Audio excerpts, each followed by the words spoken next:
Quels pourraient être les moyens de conservation de nos contes, en tout cas qui sont, qu'on le veuille ou non, une partie de notre patrimoine culturel, de notre richesse? On le saura tout à l'heure avec Éric Hector Roumpé, notre invité sur Horizon Culture de ce soir. Mais avant, on suit cet extrait réalisé par Jennifer Sativi.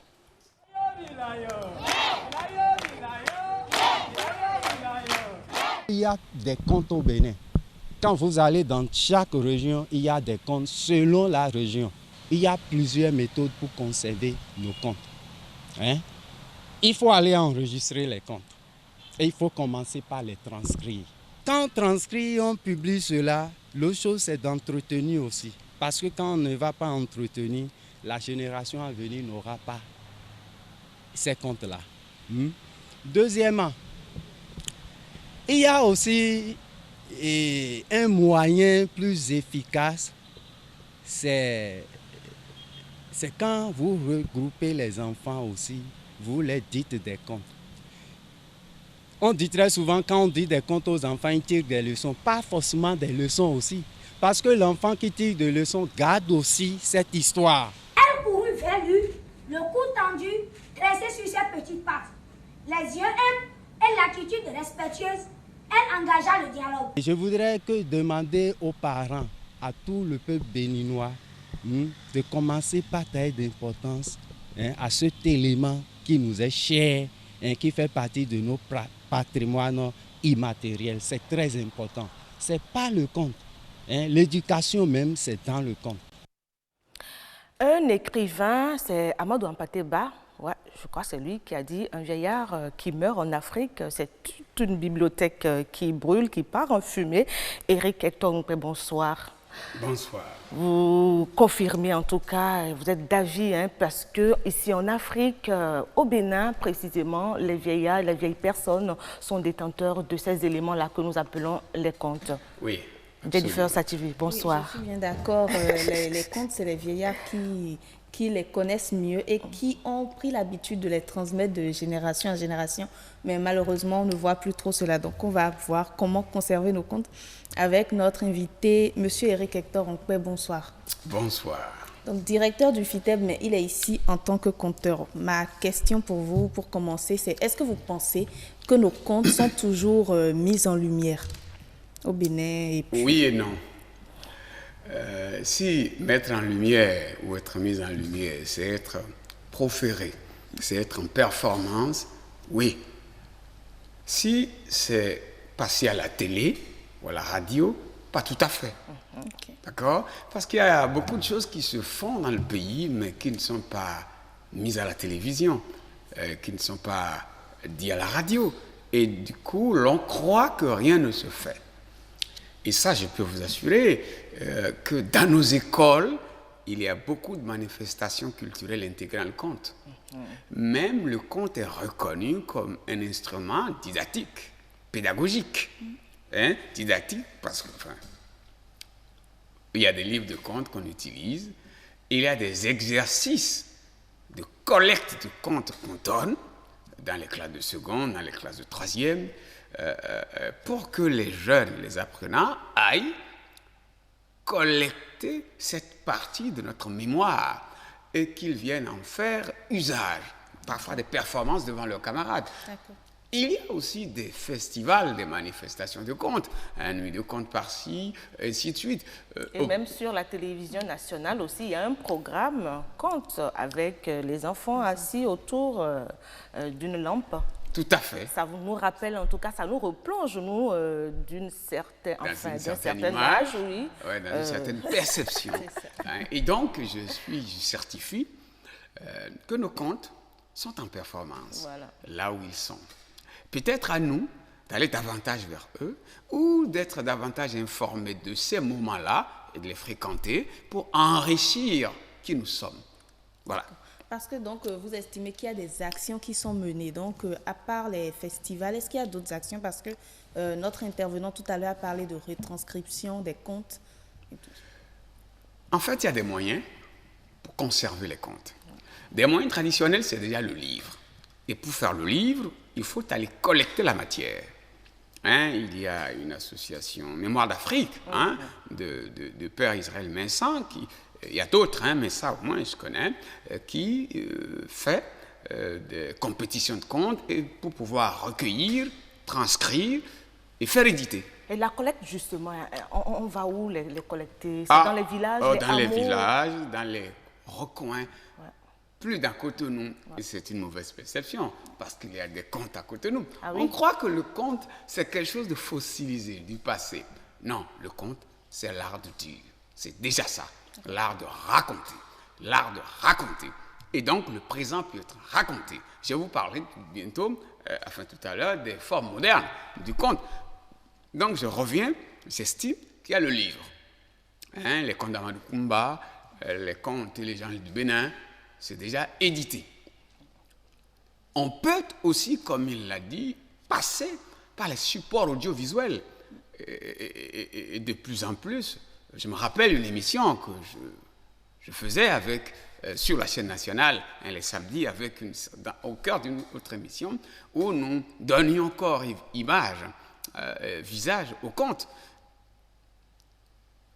Les clés USB, les CD, autant de supports modernes numériques peuvent aider aujourd'hui à conserver le conte. C'est à nous de comprendre et d'agir. Agir, c'est quoi? Certes, l'État, mais les initiatives privées. Se dire, je fais un projet qui va peut-être à Dogbo, je circonscris à Dogbo, et j'enregistre, je collecte les contes de Dogbo. Et ce que nous allons en faire des CD, on va distribuer ou on va vendre, pourquoi pas. Donc, à vous entendre, on a l'impression que l'audiovisuel sera une âme puissante. C'est une des armes puissantes de conservation et de repositionnement du conte aujourd'hui. Si on l'ignore, l'audiovisuel, on va être envahi des autres sans pouvoir être présent. Et c'est justement ça, nous devons réfléchir à avoir une politique de recolonisation de l'audiovisuel. Nous, qui sommes étouffés par des images venues d'ailleurs, nous devons prendre possession de cet instrument que les autres ont créé et le meubler avec nos contes. Et nos télévisions, nos radios doivent être en pôle position, diffuser davantage d'images de nos contes. Qu'est-ce que ce moyen, par exemple, aura de plus que le livre, par exemple? Ce moyen a quelque chose de plus que le livre. Le livre est figé, froid. Et il n'est pas animé. Il n'est pas animé. Ce moyen est proche du conte et du conteur parce qu'il capte la vivance, le raconter. Il ne transforme pas, il capte le raconter et il est beaucoup plus vite accessible à la civilisation humaine dont le premier moyen d'expression reste le verbe, la langue. Or, le conteur reste, vous m'excusez, ce condensé de voix et de gestuels, de mimiques et de danse pour donner forme et joie. Parce qu'il ne s'agit pas simplement de raconter. En racontant, il faut donner plaisir. Sinon, personne n'entre dans ce que vous faites. Et donc, moi, je parie sur l'audiovisuel pour que les années à venir, nos contes envahissent le monde. Vous voyez, aujourd'hui, toutes nos dames, et nous aussi les messieurs, nous sommes maintenant aux androïdes. Et puis là, oui, ça veut dire que nous pouvons recoloniser les androïdes. Ah oui. En y plaçant, comme des opérateurs GSM, ils placent de la musique, en y plaçant des comptes. En y plaçant des comptes. Et ça doit être la responsabilité de tout un chacun, en tout cas. Tout un chacun. Par exemple, je prends mon truc d'accueil, mon message d'accueil, ça peut être un compteur en performance que je mets. La place d'une sonnerie de musique. Absolument. Mais il faut que ça puisse déjà partir de quelque part pour susciter l'envie au niveau des autres. Mais qu'est-ce qui se fait déjà, Eric Hector Onkpé, au sein de vous qui êtes des acteurs culturels clés que nous avons ici au Bénin? Oui. Quelles sont les démarches et même les actions concrètes dans la conservation de ces contes-là? Il y a plein d'initiatives. Ce n'est pas parce qu'elles ne sont pas mises en valeur dans les médias qu'elles n'existent pas. Il y a quoi par exemple? Les RIAO, les rencontres internationales des arts de l'oralité.